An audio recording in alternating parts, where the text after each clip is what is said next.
Kita lanjutkan dialog kabar petang pilihan pemirsa, dan saat ini sudah bergabung pakar biokimia dan biologi molekuler Profesor Chairul Anwar Nidom.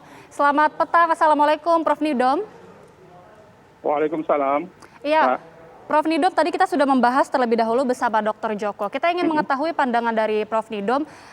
Kalau kita melihat kasus 2 harimau ini terkonfirmasi COVID-19, artinya mungkin berarti ya hewan-hewan berkaki 4 lain, hewan ternak ini terkonfirmasi COVID-19 juga.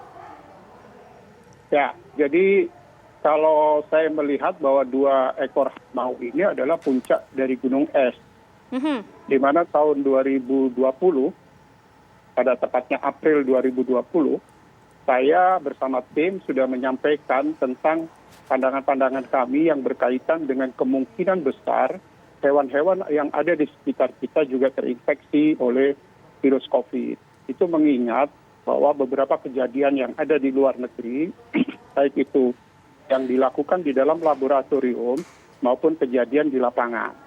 Nah, itu tentunya kita sebagai bagian dari dunia ini yang sudah kena risiko pandemi, itu tidak bisa mengabaikan suatu fenomena-fenomena yang terjadi di negara lain dengan alasan bahwa di sini belum terjadi. Itu kan kebiasaan biasanya seperti itu. Jadi ini adalah sebuah gunung es dan kebetulan yang ditampilkan adalah 2 ekor harimau. 2 ekor harimau itu adalah hewan yang jarang sekali bisa tersentuh atau berhubungan dengan manusia secara bebas kecuali pawang. Artinya bahwa ini berarti ada 2 kemungkinan, dia tertular dari pawang atau dia memang sudah membawa dari dulu, dari beberapa waktu yang lalu dalam tubuhnya. Nah, sementara dari mana dia terinfeksi, itu harusnya segera dilakukan namanya tes forensik terhadap virus itu. Dari tes forensik itu bisa segera diketahui virus itu varian barukah atau varian lama, atau kemudian berasal dari kelompok virus yang berasal dari Bogor, dari Jakarta, atau dari Surabaya, dan sebagainya, itu segera bisa diketahui. Itu harusnya laboratorium sudah bisa jalan ini. Gitu. Baik.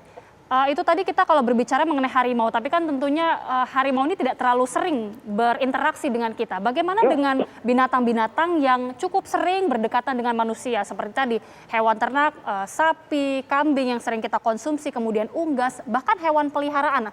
Apakah besar potensinya, Prof, ini untuk tertular COVID-19? Seberapa besar, Prof? Ya. Jadi saya melihat ini kan 2 ekor ini kan hanya kecil saja yang kecil, di bawahnya bisa besar. Terutama yang harus kita khawatirkan, ya saya yakin itu lebih besar di bawah. Makanya saya bersama-sama dengan dokter hewan muda di Indonesia membuat suatu komunitas yang namanya Komunitas Veteriner Indonesia. Kita memantau terhadap COVID ini di luar manusia, artinya di luar masyarakat. Jadi di kucing, di lingkungan dan sebagainya, selalu kita komunikasi satu sama lain. Karena kalau tidak begitu, maka kita bisa kecolongan terhadap situasi pengendalian COVID yang selama ini fokus pada pengendalian COVID pada manusia. Yang kita khawatirkan adalah bahwa hewan-hewan ini secara tidak terlihat, dia akan menyimpan sebagai reservoir yang nanti akan keluar lagi yang kita tidak bisa prediksi.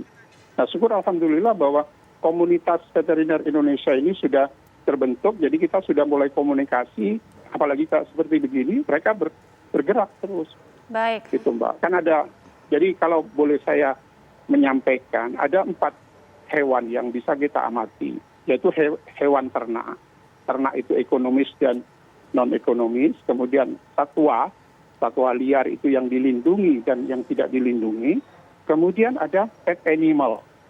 Ada lagi yang satwa yang dilindungi tadi kan di marga satwa, di kebun Ragunan tadi. Nah, ini semua punya peluang. Kenapa? Karena semua hewan itu mempunyai reseptor yang mirip dengan reseptor manusia. Baik. Sehingga kita tinggal menjaga bagaimana hubungan kedekatan antara manusia dengan hewan itu.